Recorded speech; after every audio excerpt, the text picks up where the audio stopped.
Welcome to your Daily 5 for Monday, June 3rd, 2024.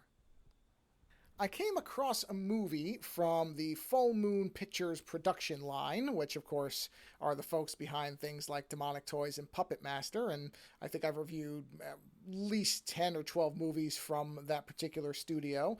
And they did one from 1996 called Oblivion 2 Backlash. Now, I don't think I ever saw Oblivion 1. I don't remember it at least, but I had read a number of different reviews that said, well, you don't really need to have watched the first one and the second one is better. So I thought, okay, I'm going to take a chance on this because it's everywhere to watch for free. It's only 83 minutes long, and I recognize some of the Z movie stars, or B movie at the very least stars that were in it, including Carol Strucken, I'm not sure how to pronounce that, Lurch from the original Addams Family series and the new movies, and the fireman in Twin Peaks, Musetta, I can't remember her last name, the woman who was the mother, Sindel, in Mortal Kombat Armageddon, Andrew Devoff, Wishmaster was in it, and I thought, okay, this is actually the only person missing really was Jeffrey Combs.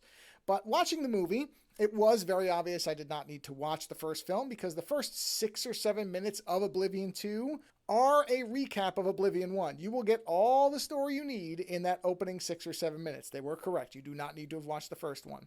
And the rest of it, honestly, is a movie that's only going to appeal to a certain type of person, but those people will have a great appreciation for it.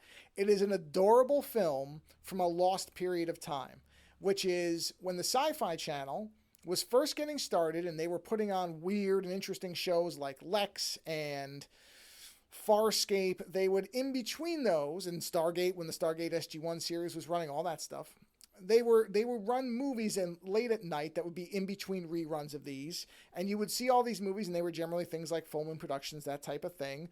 Low budget, while not being completely shoddy, but still clearly lacking in any type of major budget or high-level stars. But things that were entertaining and fun, and you were just kind of happy to watch them because, again, this is the stuff you would only see pre-streaming, pre a lot of the things we have now.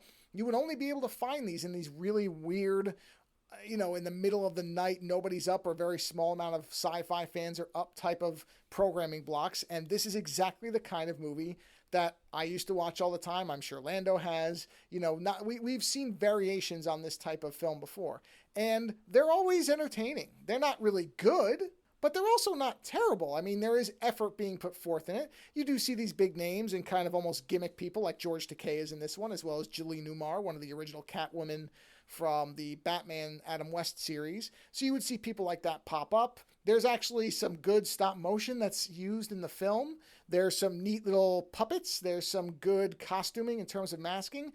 Yeah, if you got a real close-up on it, you can see the seams of it, but it works well enough, and everybody's doing interesting characters.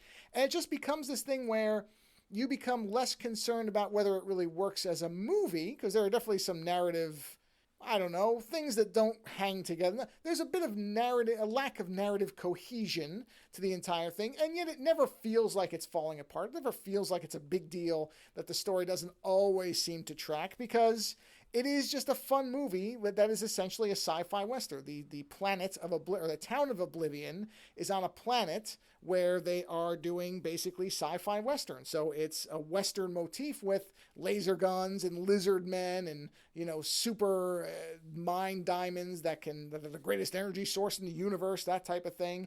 And it's just all the hijinks of a sheriff who's now in charge of the town that never really wanted to be a sheriff because he's a pacifist.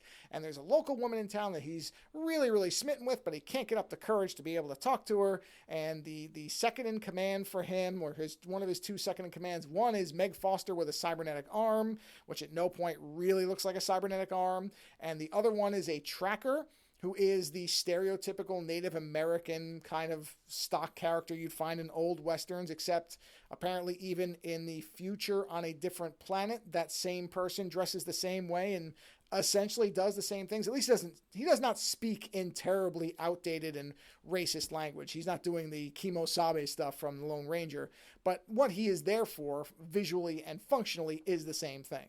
So at least it's not that bad. So altogether, it's a fun movie. Like I said, it's a fun way to spend 80 some odd minutes. And if you're of a certain age and remember this stuff being on, you'll be transported right back to it. So again, 1996 is Oblivion 2 Backlash. Not really a good movie, but an adorably fun one worth seeing later.